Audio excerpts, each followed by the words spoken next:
Hey everybody and welcome to my channel. If you don't know me, hi, how are you? My name is Thea Touchton. I am a filmmaker and I do reviews, but I do film reviews a little differently around here. Instead of just taking footage from the movies, which I don't know how so many YouTubers do unless they just go through the painful process of requesting that footage.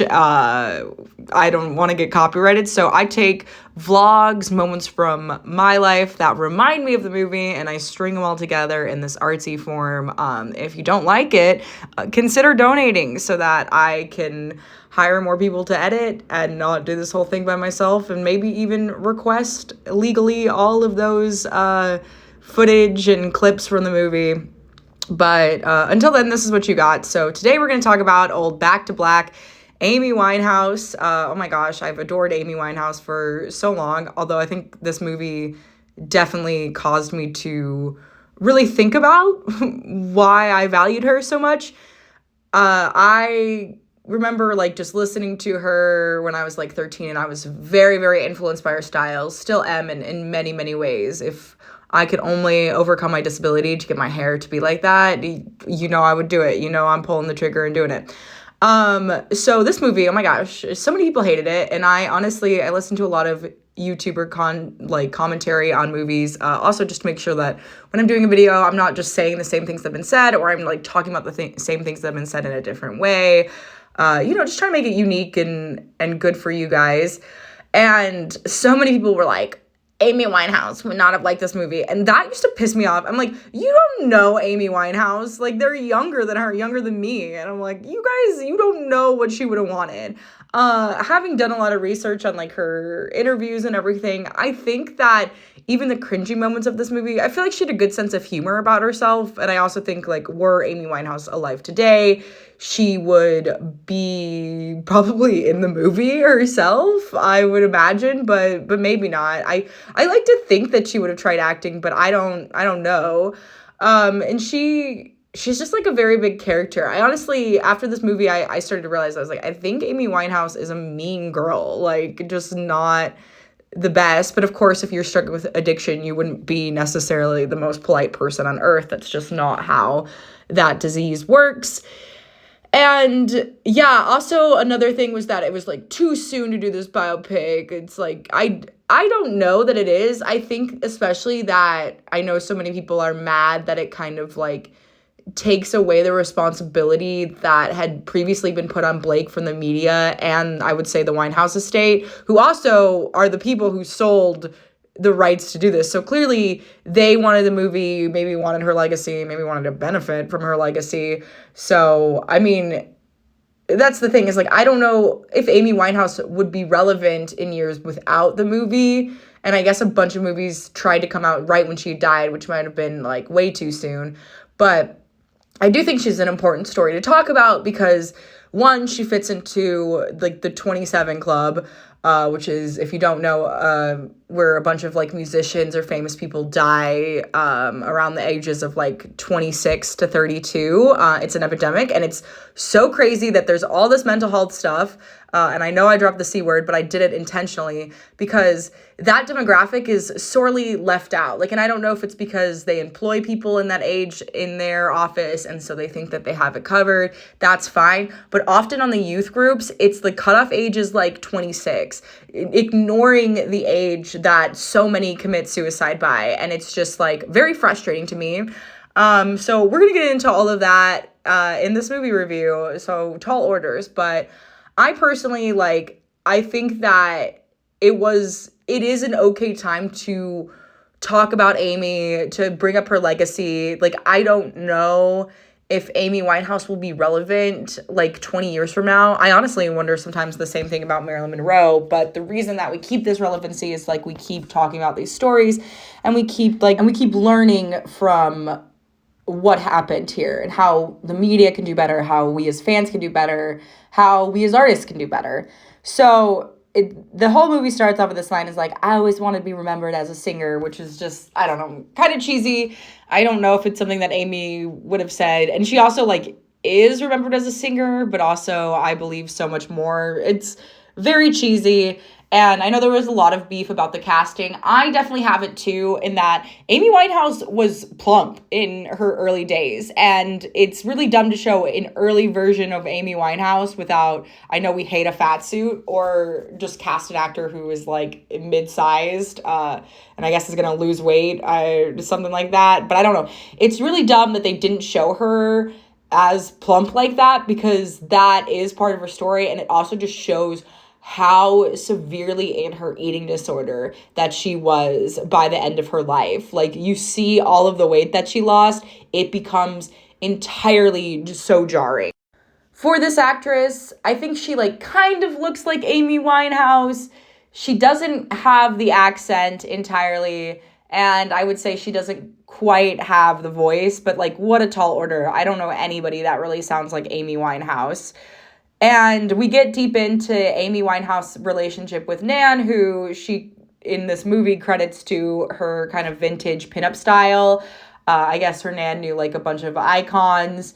And I looked up later, and that's not even true at all. That's that she, I think her Nan like inspired her like a little bit, but that's not where her style comes from. So I don't know why we had this lie in the movie, especially that I guess they're showing that the relationship is close to the Nan, and that was part of like the reason for why Blake's heartbreak, I think, hurt extra doubly, is because she didn't have that close relation with her grandmother. And like, as somebody whose grandmother was sick at the time, like that was a really moving moment to me. Like, I feel like we often don't see the grandparent relationships on film. It's actually like a staggering statistic that's just, we're limited of those actors of age on screen. Like, we're not always seeing the grandma relationships, which to me is such a pivotal relationship in my life. And so I hope to see more on screen. And even this was just like a little taste of it.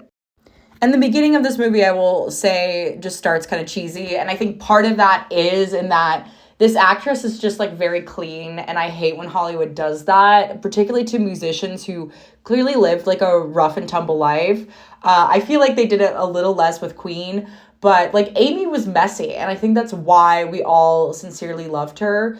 Her dad was also a musician as well. She's sort of Nepo baby-esque, like not like in severe, but she's not how I think I had originally thought of her, of like that she came up from like absolutely nothing. Like, she does have family that was in the music business, and that is always easier to get in when you have family to explain to you like how they did it and learn from that track record.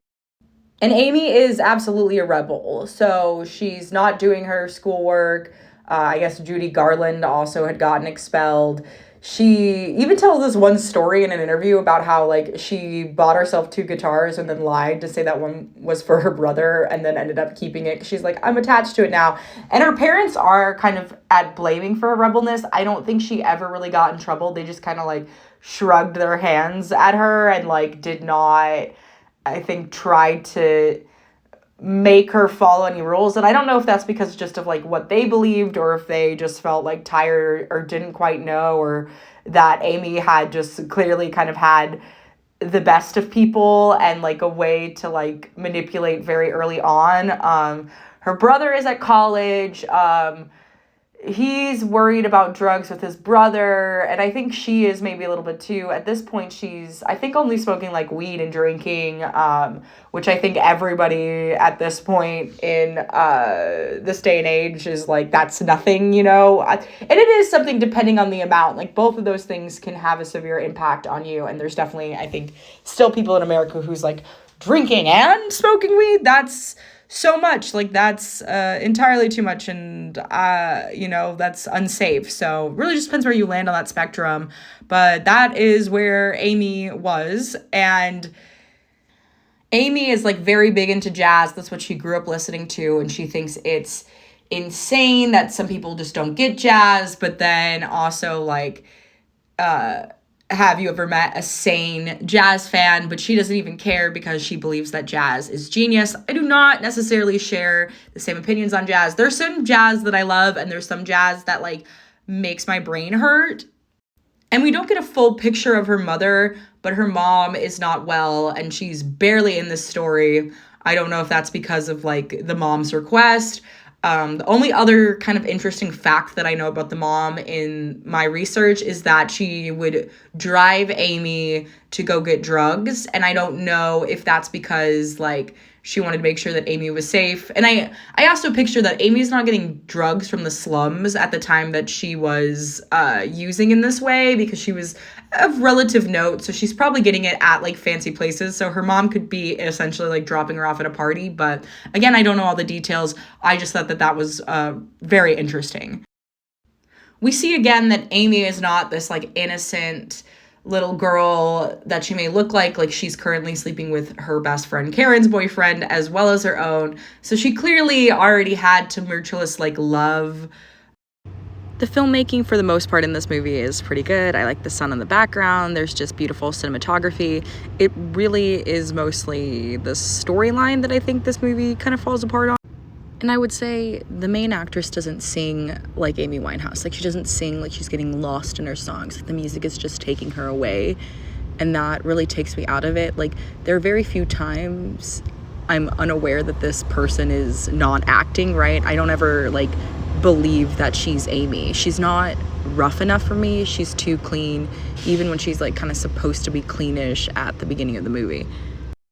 Also, every time in a music biopic and they try to show like a musician figuring out the song, it always reads as like so unreal to me. Like, I don't know, even though I'm sure that's like sort of what a song looks like I've obviously made some songs, so I know what the process feels like, but I feel like movies have not quite captured that yet. Like, it's always like inspiration. The song just like flows out all these lyrics and there's no like scratching out or trying again or figuring out a melody. Like, it's just like, oh, I just kind of said the one lyric is part of it, the first word's like 3 times, and now I have a song. And it's like, no, that's not songwriting, but thanks for trying. So Amy gets a manager at 19 and she sleeps until 12 p.m., which I have rarely ever done if I wasn't like sick. Then we have the comment line that made so many YouTubers just get so angry of Amy being like, I'm no fucking Spice Girl. And I don't know why we have to pit women against women, but all right. And Amy was maybe not a girl's girl, you know, obviously was cheating on her boyfriend with her best friend's boyfriend. So there's a red flag.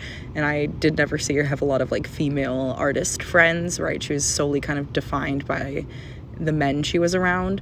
But I kind of feel like she wouldn't have minded being compared with the Spice Girls, but also being like, I'm, you know, different. Like, I don't know that she would have super cared about all of that. Like, and she clearly isn't a Spice Girl. She's not like a pop artist in that way. Like, she's rock in every sense of the word.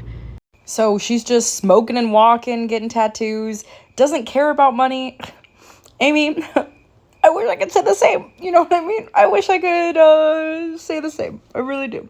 I wish I could say I don't care about money. I think I used to not care. And then I grew up, which unfortunately Amy Winehouse will never have the chance to. But yeah, this also makes me think that her family was relatively wealthy. She was Jewish. That's her heritage and where she comes from.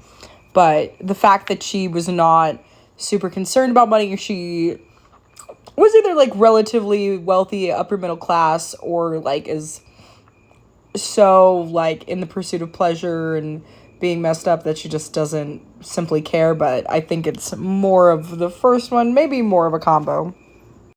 And she wants everyone to listen to her, and they start because of this song she writes about her boyfriend that she calls Lady Boy, which is interesting. I don't know if it's a queer shaming song or also authentically like a queer anthem.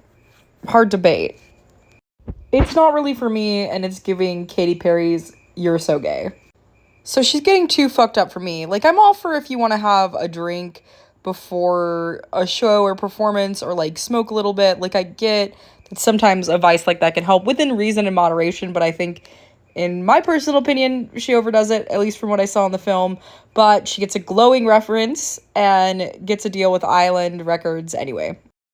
She was 18 years old when she got this deal. Like, that is so young. I guess they always do musicians young. But they're trying to find her, like, bit. Like, what's her thing? Then they recreate this interview, and I don't remember it being as good as the real one. The recreations of scenes that you already know, and I get that these were big moments in Amy's life, are just, they're so dumb to me. They feel so film school. Like, it, to me, that doesn't feel like real filmmaking. Like, real filmmaking to me is like being able to like tell a story, and when you're like recreating something shot by shot, like, I don't know, like, we can already watch this, and this is my like biggest note to this movie, we can already watch most of this in interviews with Amy, and they're better. You know what I mean?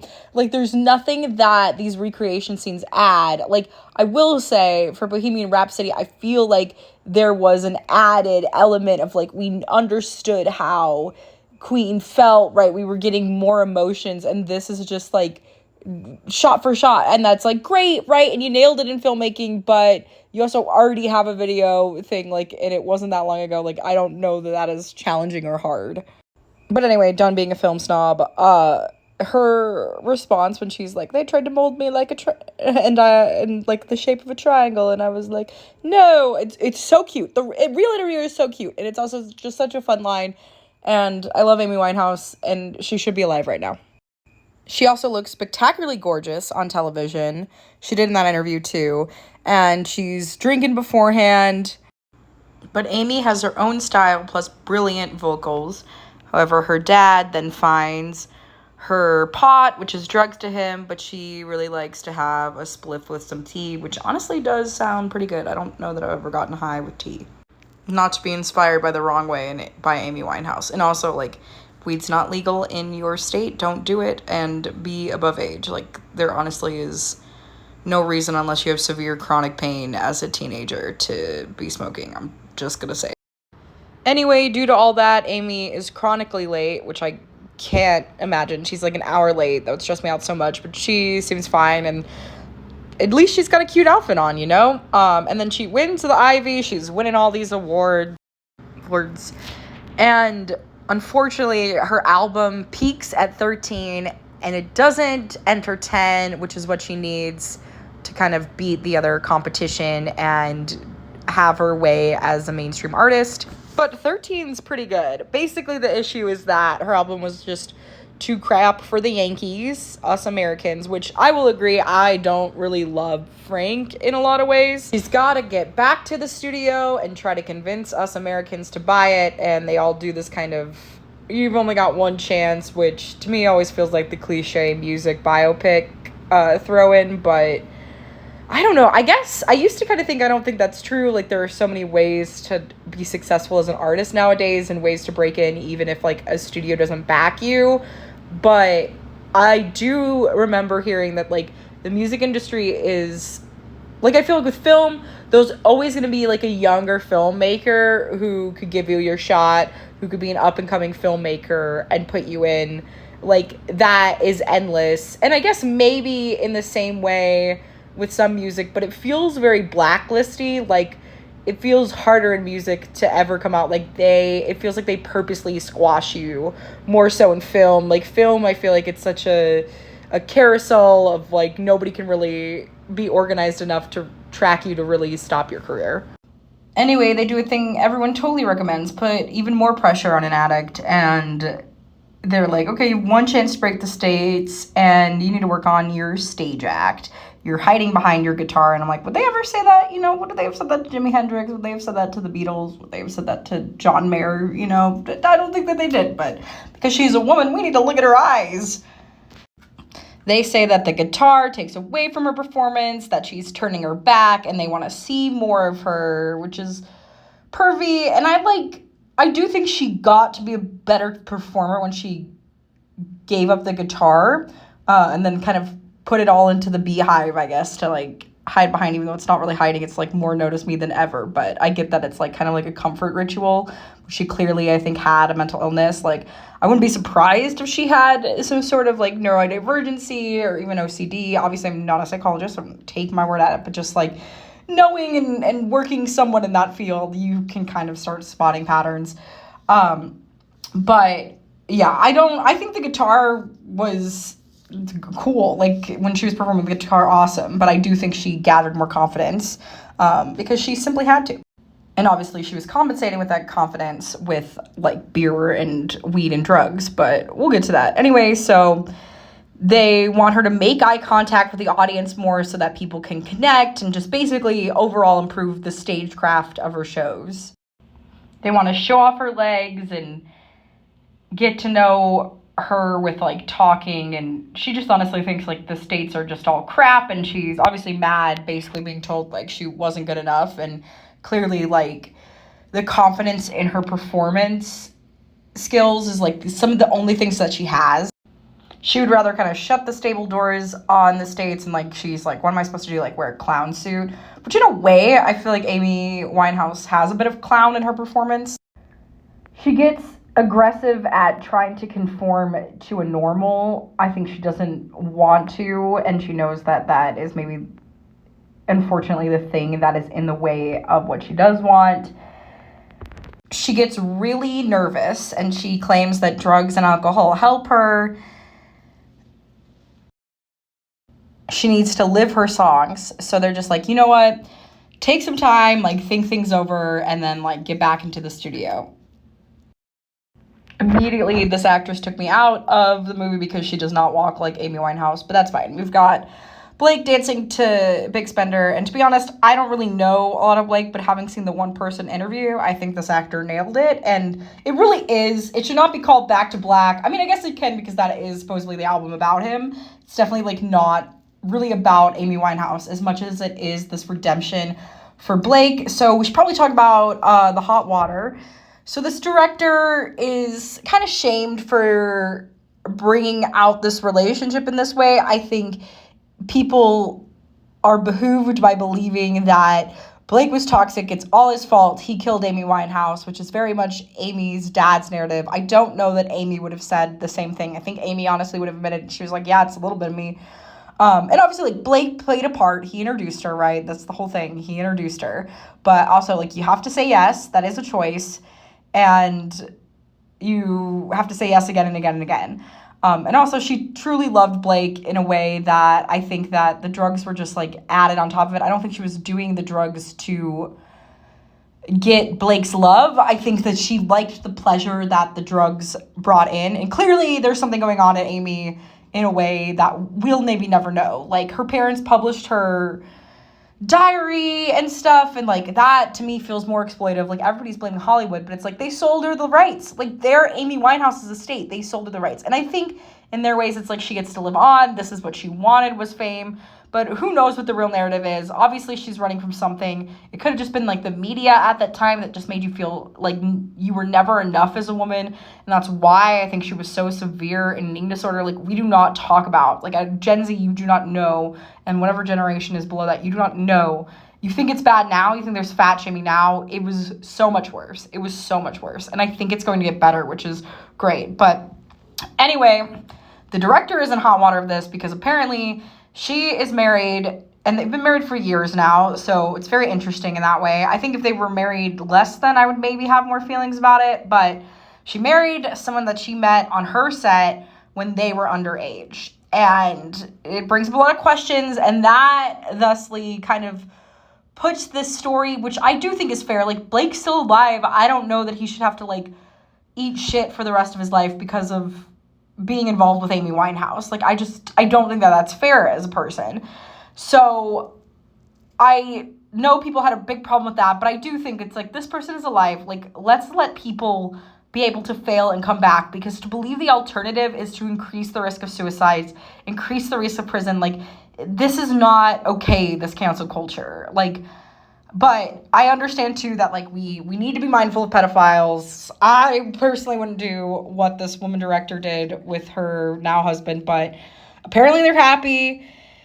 And at a certain point, age gaps like that don't matter, but it is a little sus. So just wanted to bring that up because it's relevant and does kind of reflect the way in which the story was told.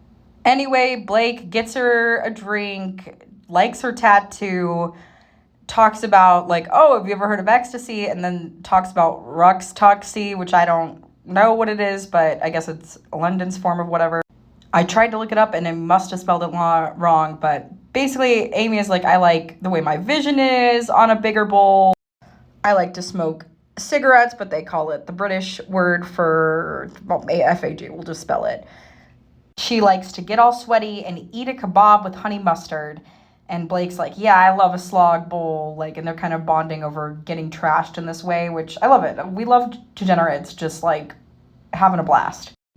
So we learn about this is Blake, and Amy is like, she never lies about herself. And so they play pool, which is such a cool girl energy, like very like, I mean, cool girl isn't like Gone Girl. Like, this is a cool girl. Blake thinks he's pretty lucky, and because he's like playing pool with Amy Winehouse, which like wish I could have had that experience. And he gets her to sing her song because it comes on the radio. Fuck Me Pumps is so good, I will say. I said stuff about Frank and I want to recorrect because that song is delicious. Like, Fuck Me Pumps, like Stitches, like I get why Blake is like hyped to be with her. She is goddess status. And Blake calls her out on not being a feminist, which I'm going to be honest, for a man in that era, obviously I don't know about London men because I've only really experienced American. I doubt that he would have called her out on that, but, and she's just like, she doesn't really care. She's just like, it's about girls being silly. Like, I don't need to be a feminist. Like, Blake is such an indie boy. He's giving me Pete Davis, or I guess Pete Davis is giving Blake. But anyway, she's like, I like boys too much to be a feminist, which I respect her for saying that. I want her to be a feminist, but it's okay that she is. I mean, it's like the vintage values and vintage look is kind of maybe Amy Winehouse, sorry to say. So we find out Blake is a video production assistant, so he needs this with Amy Winehouse. And he apparently makes the best brew, and he's also like sofa searching, so really got it all going for him. He says that he sabotages himself, which I think is something Amy can relate to. And he really likes her vintage, like, old girl living in the new style. Old school living in the now. They argue that everything was better then. Film, books, music, which, like, okay, they're young, okay? They are pretty young at this point. And, like, I think at one point or another, we've all felt in this way. But it is cringy in today's age, but they are just kind of reminiscing over how, like, now life sucks and is way too silly.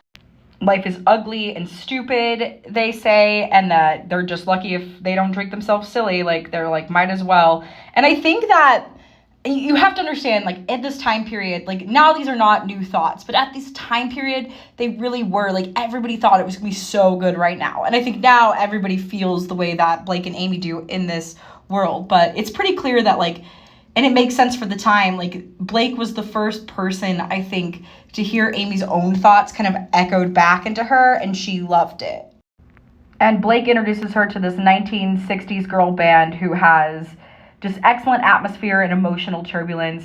And like, Blake too could maybe not feel this way and have been manipulating Amy from the get-go. I do want to say it. He's clearly like, he's not stable and he's been using at this point, so he's not the most reliable person. He could be a bit of an abusive guy, kind of leading Amy astray and like developed this personality for her. But I also think, like, I mean, they got married. They probably are kindred souls. They just, like, she wasn't a Spice Girl, right? She wasn't pop. She wasn't things that, like, are all sugar, spice, and everything nice. Like, that's not... Amy is more spice than anything. The facial expressions Blake gives here are great. I really like this actor's performance a lot. And anyway, Blake, unfortunately, has a girl named Becky who Amy compliments her pumps, which is, like, absolutely ruthless. And I'm kind of here for it. I don't love bullying, but it's Amy Winehouse, so we're going to allow it to slide in the court. And her roommate begs her to be quiet when she's sick, which is, it's not great, but, you know, we didn't really have a lot of conversations about eating disorders at the time, and we still don't, because I'm having such a hard time getting my movie to get traction, which is a documentary about eating disorders called Bake It Till You Make It, and if you want it, just comment down below, and I will let you comment and see it, because I think it's really important and teaches us how to talk about that in a healthy way. But at the time, we didn't know, and Amy is just like, I'm in love, like, literally lovesick. Her roommate has to work in the morning, though, so she doesn't care. But anyway, she's Jewish, if you didn't know, which now I see in her face, and it's weird that I feel like the media hid that really hard, and I wish that they didn't, but again, different time. And so she isn't getting any laser tattoos, but is getting tattoos. And her poor manager, who's building her reputation, is like, hey, let's like not be with bad boys. And he's like, I didn't think he seemed bad. So, oh, Amy. And then I'm almost crying because my grandmother got cancer right around when I saw this movie. So this next scene hit very hard. But basically, her nan is like, yeah, I had to stop smoking cigarettes because the doctors told me that I should give it a rest. So I quit, which I think kind of shocks Amy, who was, I think, taking after her nan in that way. And then the bomb drops. So Nan lets Amy know that the lung cancer is too far gone. And then here, I feel like the actress finally looks like Amy. And I realized it's because of the sorrow in her face. And I've only known Amy Winehouse really post Nan's death. Then it rains, of course, because we need that metaphor. And also it's England. And then Amy just walks right up to Blake and kisses him in front of the girlfriend, who's like, what? Which, honestly, what a power move. Like, I think if somebody did that to my partner, I'd be like, cool, am I next? Or, like, I would be maybe into it. I don't know. And then they listen to the jukebox and have sex, and I'm into it. And I shouldn't be, because he's kind of partially responsible for killing her. But you know what? So is the dad, so is the media, so are maybe us as fans, so is Amy Winehouse herself, right? It was kind of a group effort death. And the actress is really honestly starting to look more like Amy at this part. They're also doing coke, and yeah, this is such a complicated mess, you know, of who killed Amy Winehouse. Like, we all did. I really truly do. I think so much of us had a piece of it, in that, like, it's so easy to enable addicts in this world. She's not hungry, but he's starving. And he's, like, all into, like, Class A drugs that, you know, are more hardcore. And she's never super delved into this point, honestly, in the movie. And she's jazz, right? And Blake was rock and roll. And together, they made the music that is Amy Winehouse. Anyway, he's starving, but she's not hungry. And she talks about, like, oh, Class A drugs for mugs, huh? Because he's gonna do a line of cocaine. She's not gonna call the police, but she thinks it's stupid. And then he kind of retorts that he thinks weed is stupid. And then Amy's just basically like, listen, the sheer existence of weed, like, denies that fact. She's just a weed homie at this point. And she says the French disproved that theory, and she goes to, like, knock the coke away. I also realized in this moment she has a mole that I could not tell if it was a piercing or a real mole, or, like, a mole that she draws on inspired by, like, Marilyn Monroe. I couldn't. And I can't believe that I haven't noticed the mole before. I don't really know. But anyway, maybe it's a new thing. Couldn't tell you. But Blake acts as if he's going to propose to Amy, but is really just getting on one knee to get the coke, which is a hilarious joke, if not a cruel joke. And I think Amy is, like, tickled by it, and it is kind of on the nose of, like, maybe a little abusive, or shows that, like, he's married more to the drugs, or if he's just, like, being a goof, trying to relax. It's hard to say. Then Amy confesses to him that she's always wanted a chinchilla, which I love for her, and then Blake acts like a monkey, and that was really good. That was a very impressive monkey. Like, I have tried to do a monkey before, and it is not that good at all, and could be better. I suck at monkeys. So they watch penguins swim at the London Zoo, and they dare to call it depressing. If you've ever seen a penguin swim, it is not depressing. It is actually very, very silly. Then they see these gorgeous lions, and this kid talks about, like, all the 6 cubs, and Amy is like, that's how many I want. And I'm devastated. I'm absolutely devastated, because she'll never have kids, right? She'll never have them. And it was something she wanted, and obviously her addiction prevented her from getting that, and I'm super sad, so thanks. She pretends to be pregnant, and Blake doesn't like it, and I'm still devastated that she'll never be a mom. I'm so devastated. It's just sad. None of this is a good story. And then Amy's nan dying kind of sends her to a spiral. Sometimes I worry that this is how I would be, like, definitely when my dad died, and I was not half as near close with my dad as Amy is to her nan, or I currently am with my grandma. But it was really devastating. Just the finality of life. I think for like her nan, obviously she was such a good person you want more of, and I think that's probably more devastating. And maybe you can argue that they've lived a good life in the time that they've had. My dad was hard because I feel like he never got his redemption arc, and that hurts in a way I don't know how to explain. That he made some very poor choices. I guess in a way it's very similar to Amy, of like he made choices that hurt a lot of people, benefited himself, and people still loved him, but I don't know, I think he could have done more, he could have come out even better, but you never know how much time you have in life, which is why it's like so important to treasure every moment and make the most of it that you can. Then she gets a Blake pocket tattoo, which I know they're toxic. I know people have a lot of feelings about the relationship, but this is so cute. To say you're in my pocket now forever, it's utterly adorable. I know they didn't end great, but that's so cute. I can't. However, Blake does not get Amy over his heart. He gets it behind his ear. Probably like a thing for the music, but did kind of make me feel a little skeptical. They're smoking and kissing or drinking wine in the park. And I think a lot of people had criticisms with this movie because it romanticizes a relationship that everybody believes to be so toxic. But what we don't talk about in toxic relationships is that they truly are not all bad, right? And that's why so many people stay, because those moments of the highs are really truly spectacular, and there is love there in a toxic relationship. And that, I think, is why it's so hard for so many people to leave the relationship and end it, because the highs are so good. But the issue with the toxic one is that often, like, the lows are just too low, right? Like, it's amazing the highs are good, but there are just some things where it's like you're just not a fit in that way, right? You're not a full fit. It's like a half fit, and the one half is like entirely damaging to self and others, which I do feel like this current relationship. So as Amy is supposed to go on stage, sans guitar, she starts drinking on stage, I think even more to kind of cope with this new vulnerability. And she makes this joke of like, ladies don't sip, they gulp, which is hysterical, but also sad. So she's like, sorry guys, I'm playing my old stuff. I've been busy. I'm in love. And people are all mad. They want the new album. And she's like, you know what? Don't be an ass. He is my hero. He saved me from boredom. I can't believe he's going out with me.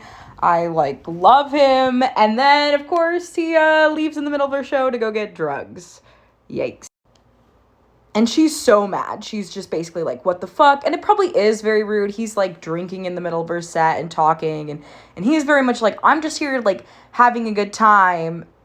And at this point, the actress feels so much more like Amy Winehouse that I recognize. Obviously, I didn't really know her before her kind of bender, more edgy phase. And it's so hard because all these people love Amy, and here she is, like, yelling at Blake outside. And he's like, I was sweaty. I had to get fresh air. But she's like, no, you're doing a drug deal. Like, you're doing coke in the middle of my set, missing my show. And then this girl comes up in the middle of their argument and is like, can I have a picture? And she, like, shoves her off because she's angry at Blake, which was not her finest moment. And of course, like, the paparazzi gets a picture of it. So now we see like the media painting this like bad picture of Amy. But I also do think like Amy was rough. Like, she was clearly struggling. Like, I would not know how to do all of those drugs and then perform at the capacity that she was performing. It would be incredible amounts of a lot. So she calls Blake a cokehead, which is not untrue, but he also fires back that like he's not her groupie, like he doesn't owe her his presence at every show, and like he's like, you like a line, like have one. I have been in the presence of a cocaine using couple, and this is very much the vibe, I will say. So that was very accurate, like the fight, and part of it is the way I think this drug makes you feel. Again, it can also get you hyped up for a girl who's like asking for a picture that she then pushes in a street, you know what I mean? And it is like, Amy Winehouse also doesn't owe you a picture, and it's like, read the room and the time, but I get that people get so like starstruck they do not think straight, and that is, I think, one of the biggest dangers of celebrity is that people put them on a pedestal when they're like real people living their lives, trying to figure it out. She also kicks Blake in the balls and is like, he is like, don't, and she's like, oh, I didn't mean to, but she's just so infuriated with him. Like, in a toxic relationship too, I think it's really easy for people to get mad very quickly. Then she has no idea what she's doing at Charlie Parker, who I thought was 60 but was 35, whoops. And she just is like boozing all the time. I guess she rang his doorbell at like 2 a.m. in a state. Her friend says that she stinks of booze and FAGS, and she's like, oh, that's just my perfume, Chanel number pub, which is, she's hysterical, honestly. Like, we don't talk enough about Amy's sense of humor. She sees Blake, and he's got a scratch face, and she's like, you know, I miss you. And he's like, listen, like, I just don't think we can be together. Like, we're always on edge, and like, I just don't have enough to always be this on edge. And I will say, I think it is very mature of Blake to break this off. Even though I know it is heartbreaking for Amy, I do think that it is good that they hit a pause after a night like this. But I've been in Amy's shoes so much that I really, truly feel for her. And Blake is just like, I'm not your lap dog. And even after this like traumatic moment, she becomes like an Ivor Award, which is like a British music award. She wins that. But Blake is pretty much like, listen, like, go make your music, go run off with a famous mate. Like, I can't care anymore. And she's like, I'm not in it for a fame game. Like, you're my heartbeat, my song. Like, you're in my pocket, you know. You're still my mate. Like, I'd stop drinking. And he's like, you're not going to stop drinking, but just go do whatever you want to do. Like, the way that you're treating me with all these like scratches and bruises, like, it's emasculating to be beat up by you, which is a weird thing. You know, I'm like, she should not be physically violent towards him at all, right?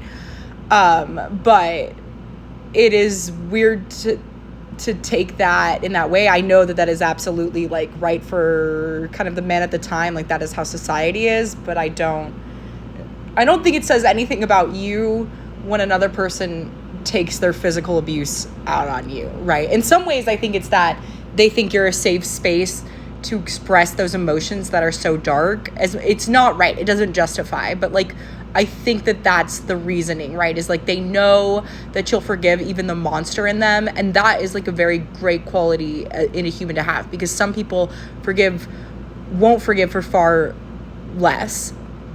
But he's gonna get back with Becky, and she is so undone by all of that.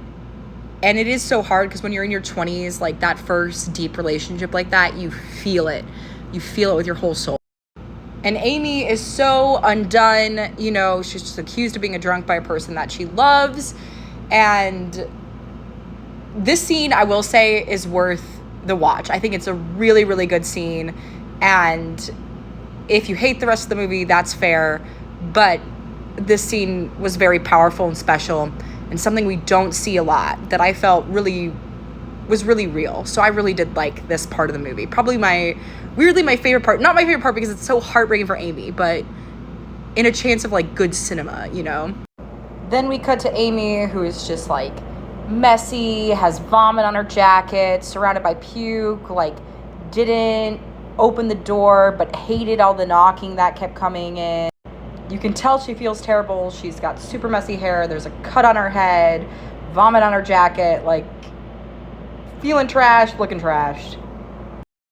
And she just says she's fallen over, and we see that her apartment is super messy, and he's like, okay, I can either call 999, which is British like 911, and he's like, or I can call Mitch, what do you want? And she's like, I just had one too many. And he's like, you like had an epileptic fit, you're punching people, Juliet moved out, you're missing calls. And she's like, well, I was lost, I didn't have my phone. And it's like, he's like, okay, we have to do something. And she's like, okay, what do we need to do? And he's like, we need to go to rehab. And he's like such a good friend for having this awkward conversation, and honestly manager too, for like really just, so many people avoid this conversation because they have their own anxiety about it, but to try to solve it is like so important.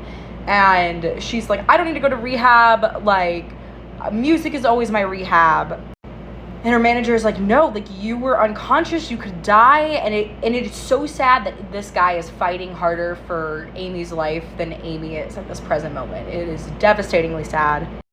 And she's like, okay, fine, I'll just lay off of it. Like, I'm aware of it now. I'll just get back to work. And the manager is like, no, like, you need to do this or we're going to drop you. And she basically manipulates Mitch, her dad, and they're just like, fuck rehab, which is just super harsh and obviously inspires a great song that is also, I think, heartbreaking in a lot of ways, of that I wish she had went. It kind of makes like saying no to getting help cool a little bit, which is like, it's actually super cool to accept help. But she's apologetic that she stressed everyone out, but so she leaves the 19 management, and she is nervous to go to the States because she doesn't want her nan to die while she's away. And then Back to Black is like going to be entirely about Blake, which is a superb album. Then this is kind of the famous, like, I'm not a fucking Spice Girl line, where she leaves 19 management, which I think is called that because they have 19 other artists, but she's just like not interested in being treated like those girls, which, like, they're in a girl group, so it's very different. The arguing to go to rehab scene really just shows the dad's impact of her, and I think it is really hard. There are some ways where I feel like part of me thinks that Mitch secretly liked her illness or is involved in some of the responsibility of it, but I also could see that maybe he is speaking out because he knows, like, talking about it, that it gets better. But there are some really heavy, like, all alcohol is evil PSAs that he seems to be involved in.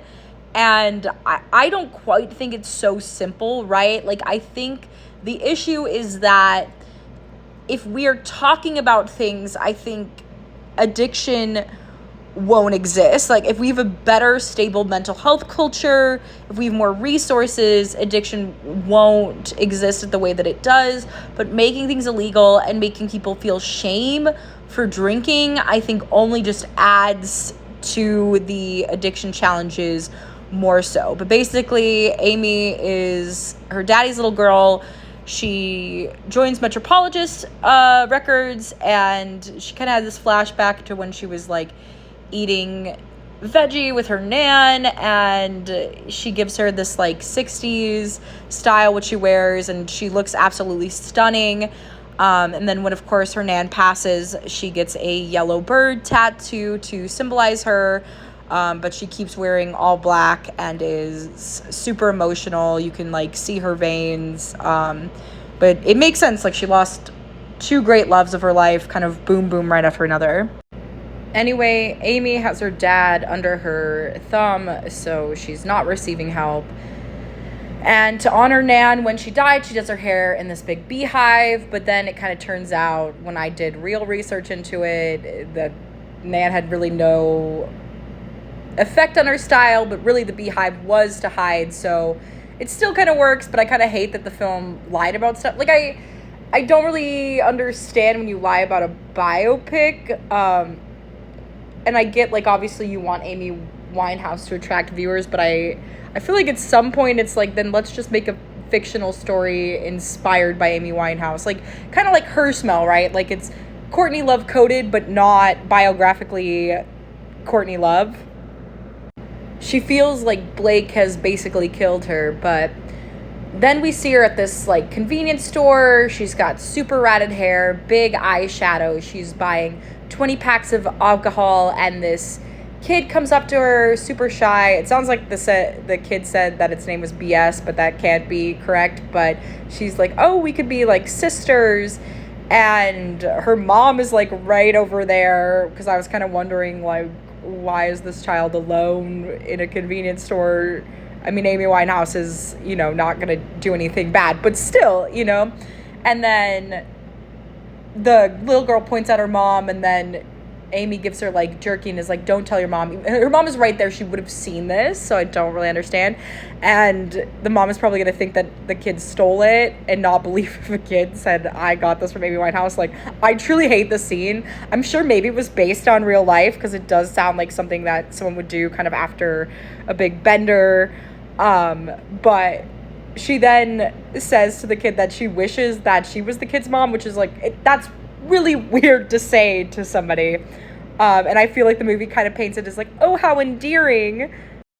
I also just realized in seeing Amy look kind of so trashy that I think Snooki from Jersey Shore copied her look, because everybody when I was in high school like had that sort of Snooki look, and it's like Snooki borrowed from Amy in a lot of ways, which I never made the connection until literally a day ago. But yeah, so Amy's got like messy eyeliner, and then there's no privacy, right? You've got the paparazzi coming all over. She's like fighting paparazzi. It's a very, very dark time in Amy's life. And we see in an interview Amy opening up about Back to Black, saying that like she was just drinking, playing pool, being stupid, and that she really didn't have anything to go back to, so she just kind of channeled it all into Back to Black, this like really dark place in her life. And turning her pain into her artistry worked out for her, because it was like the highest #1 and also like the highest charting album. So she succeeded.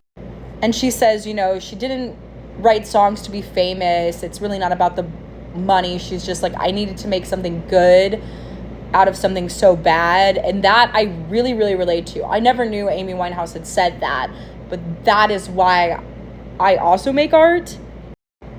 Amy then is just basically like, yeah, I don't know really like what else to do with it besides like making music. And then she sings Valerie, which I'm sure is a shot-for-shot record. I don't ever remember watching this, but man, we forget that Valerie is such a toe tapper. And I just want to bring up this one SAG member, Thomas, who really fights for Auditions Our Work, which I really like. But he talked about how his Colombian boyfriend had never heard of the song Valerie until the resurgence of this movie, and then kept listening to it all the time. And I was like, that's so beautiful. Like, people haven't heard the song Valerie yet, and it's an incredible song. So I definitely recommend that you check it out. So of course, because Amy rises to stardom, Blake then comes like sniffing back, probably full of regret for having lost her and not believing her. And also maybe too, the album really, I mean, it was a deep emotional, like everything that she regretted to say to him maybe like truly won him over. Like, how many breakups have that experience where something viral goes by, but all the things that were left unsaid in a relationship. So maybe he was using her, trying to get more money to have to foot the smack bill, but also maybe he sincerely heard at what she said and remembered the love, and everything that they were mad about ceased to matter. Like, he keeps saying that like he wasn't there for her for the money, like it was all about that, you know, he ended it because she was beating him up. Anyway, Blake's friends are kind of like, well, you should get a slice of her pie since it's all about you, like she owes you. And meanwhile, she's like talking to her dad about how like he needs to lose some weight so that he can squeeze into the mausoleum with Nan, where I think she's actually laid to rest with her today. Although in my personal opinion, I'm like, she really truly doesn't need to get any thinner, because she's already so thin at this point. Basically their diet is just like cigarette kisses and sleeping in cars, and that's pretty much all she cares about. Then we see her all alcoholic up and buzzed, and it's really sad because people truly seem to love it. And she will then get like angry at the show. Like, I kind of wonder if she like acts out and wants somebody to say something and then they don't. I've seen it happen to so many people who are struggling with addiction, and then people just like think it's entertaining, or I guess don't realize how messed up they are. And it really, really bums me out. And Amy is basically serving up her messy life to the paparazzi, breakfast, lunch, and dinner, and she calls them the C word. Blake, of course, who clearly wants this life, kind of working in video production too. I guess he was like on music videos and stuff, working as a PA, but so he's like comes with Amy and is like, I want to look after you, I want to be with you, I want you to be the mom of my children, be my wife. And so they get married in Miami, and he like nakedly presents her at McDonald's, which I love. My inner trashy Rochesterian is like, yes. Like, I love the vibes of it all. I don't know if I will ever be so brave to do it, but I love the white cherry dress. I love getting the tattoo on the bed. I love swimming naked. I love that it's in Miami. Like, everything that is, like, slightly unexpected, but absolutely exactly how this would go. And then we have her dad, who looks like an idiot to the press when they're like, oh, did you know she got married? And he's like, no, they're broken up. And they're like, no, he got married. And he's like, fucking hell, He hates Blake with a passion, like, because he broke his daughter's heart, and I think he blames a lot for her kind of going off the deep end, like, feels like he was the cause, even though it's, like, more complicated than that. But, dads, I mean, I don't really know, because my dad, whenever I broke up with somebody, was like, it was my fault, and I ruined that man's life. So people have different fathers. But anyway, so then we cut to this stage show where Amy is, like, just going off, ranting about Blake and how he's like the fittest, and he's staring at him, and she's like talks about how she got married and to the best man in the world, like very, very doting on him on stage, but almost in like a very manic sort of way. This does seem unhealthy, and like I love people expressing love, but it feels a little bit like blink twice if you're okay, Amy. She thinks she's so lucky, like he's the best babe in the world, and then we like smash cut to her with her makeup smeared, running from the paparazzi, getting into a car. And I do want to say, in these blackouts and her drug moments, this movie keeps it pretty like PG-13. Like, they don't really go super heavy, which is what I really, really wanted, because I think that is the most Amy. But I get that you're trying to talk to a generation of kids about like the 27 Club and the dangers of fame and things that you don't think about, and how things can get out of hand very quickly in love. She asks the driver for a cigarette, which he obliges, and she's like, thank you, darling. And then we see Blake with cuts all over his face. It's really, really gruesome and bad. I don't remember this fight. Like, I remember seeing pictures of them never looking too good, but not in the way that this movie shows it. And it is wild how much money these paparazzi photographers could make off of a woman who was starving, unwell, who could make off of a domestic violence photo of Blake, who's looking for Amy Winehouse, with like cuts all over his face because she has those long fingernails. Like, people made their living off of this. Like, that feels very unjust. And Amy, meanwhile, is just decompressing all that by smoking, and then she sees a fox, and you see like the ballet shoe in the street with like that's all bloody, and yeah, it's just wild to think about, like, living in the limelight, that mentally undone in your 20s, being so young, and like having that moment sprinkled everywhere. And it happens to some people even on like a lesser scale, like of those moments being like shared with their high school. And I really wish that everybody would not film without permission. Like, I really think we need to bring that back, because like in even the world of producing is like you have to get their permission to be able to release their images and stuff. And I feel like we really need to have that social responsibility back. Anyway, even after that wild night, they make up, and then the police come in because Blake is arrested. I think his bond is set for like billions too, for like bodily harm of another person for an assault. And Amy is like naked, begging the police not to take him. At first, she's worried that they're gonna, find them out for doing drugs or whatever, but they had done all the drugs, and she's like kissing him as the police are taking away, which is like honestly so badass. And she was loyal, like she was gonna be with him even when he was in prison, but he was arrested for assaulting somebody in a pub.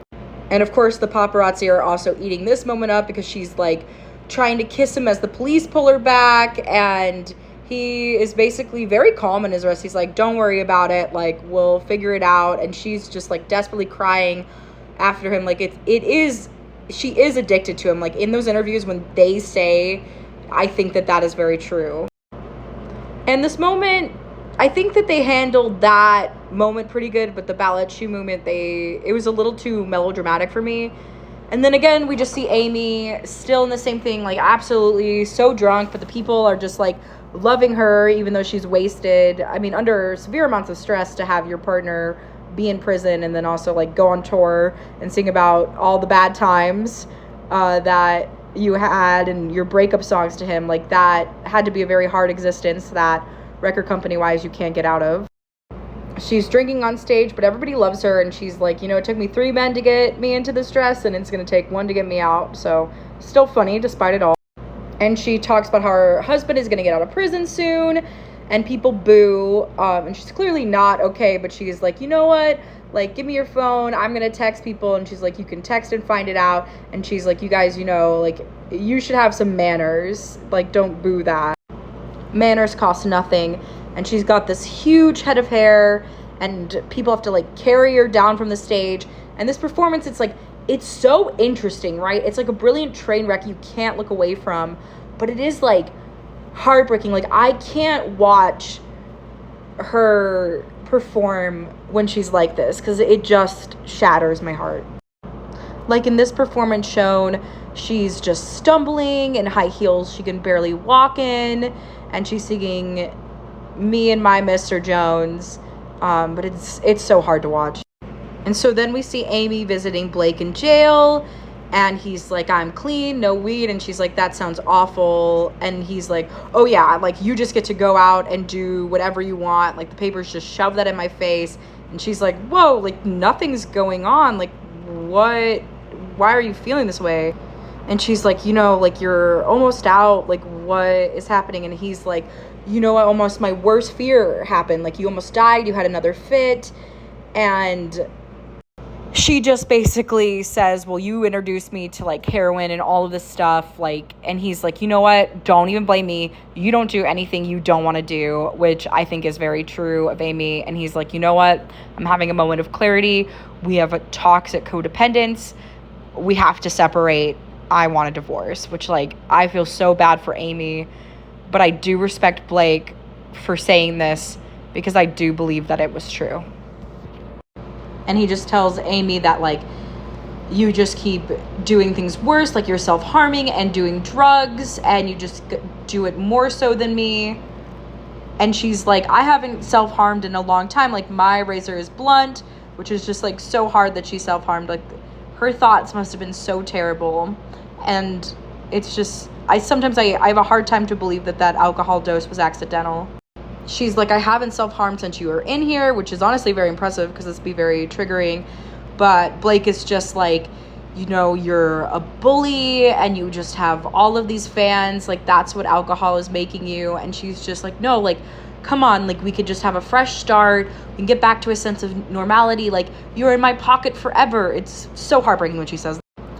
And he's like, no, we're addicts, like, there's no winning us, it's over. And it's really interesting and amazing, because him getting straight and cleaned, although that was a rough conversation, really inspired her.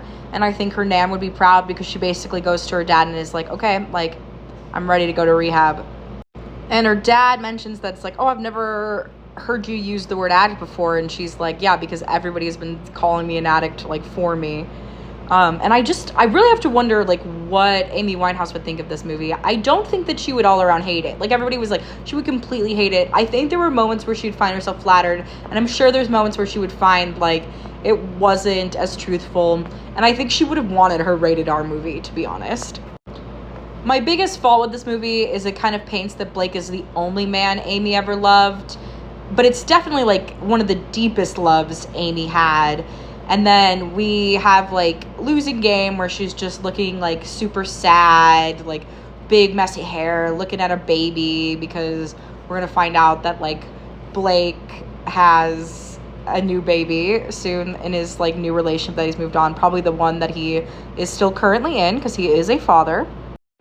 I wonder what his kids think of, like, that's why I'm like, I think there had to be some redemption for Blake. Like, he has a family now, he's clearly has, like, another partner, and obviously, like, you can still be abusive and have a family, but I have to wonder if he, like, got better, especially like a lot of people hit a low point in prison and they turn their lives around. Like, that's why I don't think that being a convict should be a death sentence, or like you'll never get the same liberties in life, because some people just don't start out at the same advantage, and like the prison system is so corrupt and tied to slavery. But anyway, we cut to cameras everywhere. Boom, she is nominated for Best Album, Back to Black. She's nominated for Best New Artist for Rehab. Who announces this over live satellite other than Miley freaking Cyrus? She won the pop category. I would say this actress is like a little goofy in a way that Amy is not, like a different goofy than Amy. I don't dislike her. I just think she's like too cleaned up and not enough grease as like the real Amy Winehouse. I feel like she doesn't feel the way that Amy did through her songs. Like, technically they seem good, but there's no like roughness or the letting go that Amy had. Anyway, as we know, she wins the Grammy and she is looking so shocked and it's heartbreaking, and she's got her big eyeshadow. She didn't know what to do. She was very shocked, but she thinks Ray Ray or Ray J. I don't remember what one, but she goes, Joe, Mom, Dad in London. I would say the actress nailed this, but again, this is not very hard to replicate as it exists already in the real form. Like, you can watch this video on YouTube. So she becomes a 5-time Grammy Award winner, but she still just looks sad.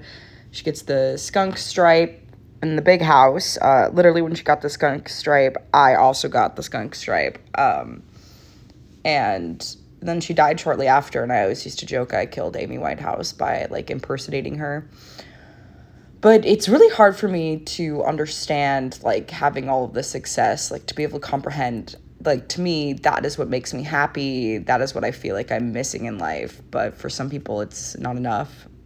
Then she goes on about how Nan is her style icon, her everything icon, and the everything icon might be true, but I guess the style one isn't. And it just annoys me. Like, why is this lie in there? Like, what did we to humanize her more? She could have just loved her grandma and not had to do her vintage style. Like, I don't know, weird. It seems like maybe her style might be record company, and this movie is just like, look the other way.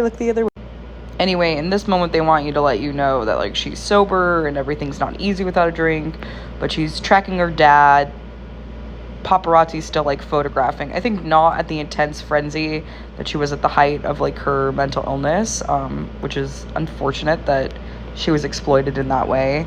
So she's saying goodbye to her dad, and it's supposed to be this big sad moment, as if this is the last time she said goodbye to her dad. My boyfriend theorized that when she grimaces when she's taking her water bottle, it's not actually water, it's vodka, but that was never spelled out in the movie. And then, of course, her dad also drops the bomb that, like, Blake has a baby, and if that was the case, like, she drinks before that news, but maybe she already knew.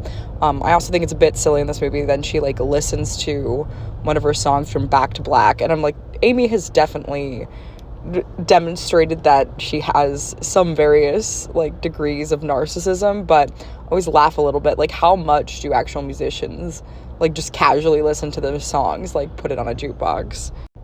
And then, unfortunately, as we all know, Amy Winehouse passed June 11th due to accidental alcohol poisoning. I don't know much about her death other than that, because it makes me too sad to research, but she was laid rest next to her Nan, and she was 27 when she passed, and it sucks, and I want so much of that to be different than it is, but and it just sucks that the 27 Club is a thing, and I hope that more organizations allow that demographic to be represented and help fix that. But basically, the movie ends with her being like, I like to get into my music and basically forget about my troubles and just remember being me, which is, like, a little bit cheesy, but it is something she actually said, so we'll allow it. Anyway, thank you for watching if you've watched up to this point, for me basically rambling about Amy Winehouse for an hour. But I am so sad about it.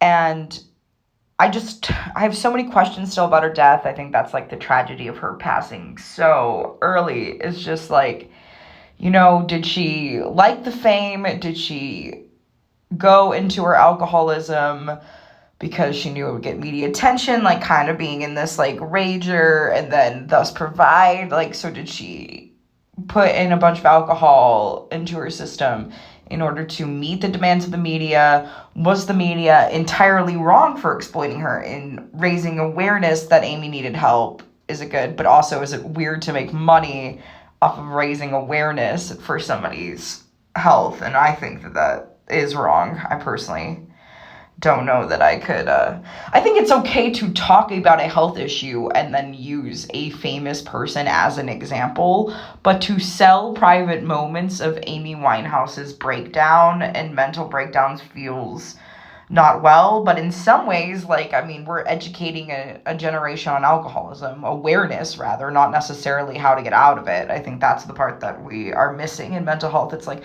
hey, here's this thing, but here's not how to get out of it. And that's what we need to focus on. And I'm doing my best as an advocate to get that more mainstream. But yeah, I mean, either way, it's profoundly sad. I often wonder too, this movie is suggesting that basically her death, she slipped up because Blake had a baby. Thus, again, doing the whole thing of like, it's all Blake's fault, which some documentaries I watched hit that so heavy. And I want to believe, right, there is a chance that Blake could be an absolutely abusive person, right? I don't know him. I'd have to meet him in real life to really be able to tell. But my hope is that once he got out of his addiction, because it seems like both of them were not at the core bad people, their addiction was making them be bad because they cared the most about the addiction, you know what I mean? The thing that they were addicted to. So it caused them to like mess up their families, mess up their love relationship, mess up their work, So my hope is that Blake has matured and is a good guy, like he does have a baby, does have a wife. That doesn't necessarily mean that though, because there are definitely always a bunch of people that are abusing people in private. But from the one interview, I would be really surprised, but obviously that's media. And I do hope, I know that like Amy's dad, he probably doesn't ever have to forgive Blake if he doesn't want to, but I do feel like that is what Amy would have wanted, and Blake said that, and that does feel like very Amy of that. In her passing, I don't think she would have wanted other people to fight because she was so much about a good time. I think that's even where the drink started. But again, I could apparently yap about Amy Winehouse for 2 hours, but I'll leave you with this. She does have a foundation, the Amy Winehouse Foundation. I'm going to look into it and also link it below. Check it out. Obviously, there's so many other addiction resources I'm going to also link below so that y'all have them. Because I think a long life is worth a life, and that was just all fun. Like, I think there are a lot of beautiful moments you can really have a really nice time with, even though if they're terrible and you're exploring them. Like, when you come out to the other side, it's so much better than stifling it. And that is just my own personal testimony, and even like what I've seen when I see people recover. So if you are struggling right now, I hope that you just know there's no shame in getting help and like having that struggle and figuring it out of like how to get better. But I think if alcohol has even like 1/4 of the hold on your life that it has on Amy Winehouse, it's never too late to seek help. And so I truly hope that you do that. If you guys are able to, I would love it if you would follow me on my social medias below. You can find me pretty much everywhere on Thea Touchton, helping like this video, liking photos, following on YouTube, subscribing, maybe even becoming a subscriber that gets all of my secret videos that are not open to the public. So I would appreciate that so much. If you have a couple of monies to spend, please consider donating to my mental health documentary fund, also linked below. That just allows me to keep getting mental health stories on film at a bigger and larger scale, and I make sure that I get those globally so that so many people are reached. But appreciate you so much for watching my video, and have a great rest of your day.